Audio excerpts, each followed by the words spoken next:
SITಯ ಒಳಗಡೆನೆ ಭೀಮನಿಗೆ ಹೆದರಿಕೆ ಆಗುವಂತಹ ಪ್ರಯತ್ನ ನಡೆದಿದೆ. ಇದು ನಿಜಕ್ಕೂ ಕೂಡ ನಮ್ಮೆಲ್ಲರಿಗೂ ಕೂಡ ಬಿಗ್ ಶಾಕಿಂಗ್. ಇದು ಅದರಲ್ಲಿ ಇರತಕ್ಕಂಥ ಈ ಅಧಿಕಾರಿ ಮಂಜುನಾಥ್ ಗೌಡ. ಈ ಮಂಜುನಾಥ್ ಗೌಡ ಶಿರ್ಸಿಯಲ್ಲಿ ಕೆಲಸ ಮಾಡ್ತಾ ಇದ್ರು. ಅಲ್ಲಿಂದ ಆನ್ ಡೆಪ್ಯುಟೇಷನ್ ಆಫಿಷಿಯಲ್ ಡ್ಯೂಟಿ ಇವ್ರನ್ನ ಡೆಪ್ಯೂಟ್ ಮಾಡ್ಕೊಂಡಿದ್ದಾರೆ. ಈ ಅಧಿಕಾರಿ ಏನು ಮಾಡ್ತಾ ಇದ್ದಾರೆ ಅಂತ ಹೇಳಿದರೆ, ಆ ಭೀಮನಿಗೆ, ಅನಾಮಧೇಯ ವ್ಯಕ್ತಿಗೆ ಪದೇ ಪದೇ ಹೆದರಿಸೋದು.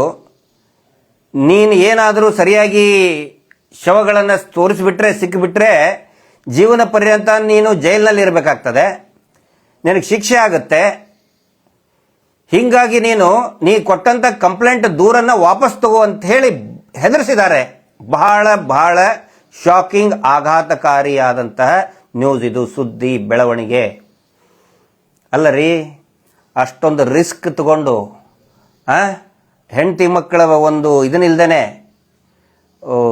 ಒಂದು ಇನ್ಸೆಕ್ಯೂರಿಟಿ ಫೀಲಿಂಗ್ ಆದರೂ ಕೂಡ ನಾನು ತೋರಿಸ್ತೀನಿ ಅಂತ ಮುಂದೆ ಬಂದು, ಅಷ್ಟೇ ಅಲ್ಲ, ಮೊನ್ನೆ ಒಂದು ಇಟ್ ಈಸ್ ಅ ಗಿನ್ನಿಸ್ ರೆಕಾರ್ಡಲ್ಲಿ ಮೆನ್ಷನ್ ಮಾಡ್ಬೇಕು ಅದನ್ನು. 15 ವರ್ಷದ ನಂತರ, ಅವನ 12 ವರ್ಷದ ನಂತರ ಬಂದಿದ್ದಾನೆ. 15-20 ವರ್ಷ ಹಿಂದೆ ಹೂತಂತ ಶವ ಅವನು ಬೆರಳು ಮಾಡಿದ ತೋರಿಸಿದಲ್ಲೇನೆ ಸಿಕ್ಕಿದೆ ಅಂತ ಹೇಳಿದ್ರೆ ಇಟ್ಸ್ ಅ ಗಿನ್ನಿಸ್ ರೆಕಾರ್ಡ್. ನಾವು ಬರೀ ಬೈಕನ್ನು ಒಂದು ಪಾರ್ಕಿಂಗ್ ಲಾಟಲ್ಲಿ ಬಿಟ್ಟು ವಾಪಸ್ ತಗೊಳಕ್ ಹೋದ್ರೆ, ಮಧ್ಯಾಹ್ನ ಬಿಟ್ಟು ಸಾಯಂಕಾಲ ತಗೊಳಕ್ ಹೋದ್ರೆ ಹುಡುಕಾಡ್ತೀವಿ ನಾವು ಎಲ್ಲಿ ಬಿಟ್ಟಿದ್ದೀವಿ ಅಂತೇಳಿ. ಅಂಥದ್ರಲ್ಲಿ ಆಫ್ಟರ್ ಲಾಂಗ್ 12 ಇಯರ್ಸ್ ಬಂದಿದ್ದಾನೆ.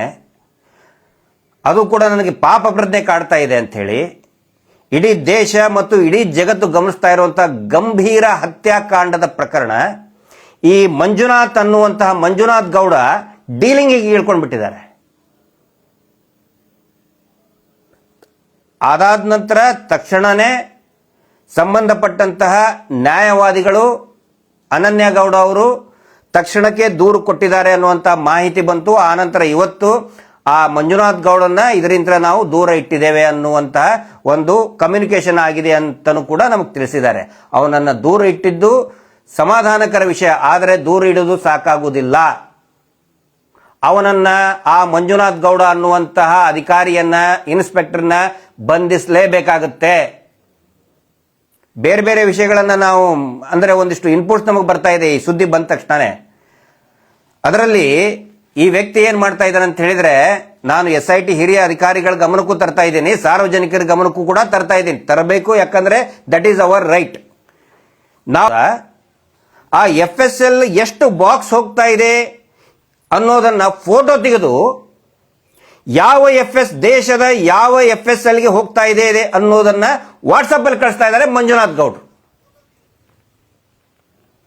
ಯಾರ್ಯಾರು ಕಳಿಸ್ತಾ ಇದ್ದಾರೆ ಅಂತ ಹೇಳಿದ್ರೆ, ಮಹಾವೀರ್ ಜೈನ್, ಇದೇ ನಕಲಿ ನಮ್ಮ ದೇವಮಾನವನ ಈ ಸೌಜನ್ಯ ಇದಕ್ಕೆ ನಾಲ್ಗೆ ಹಿಡಿದು ಹೆದರಿಕೆ ಹಾಕಿದ್ನಲ್ಲ 2 ವರ್ಷದ ಹಿಂದೆ, ಅದೇ ಮಹಾವೀರ್ ಜೈನ್.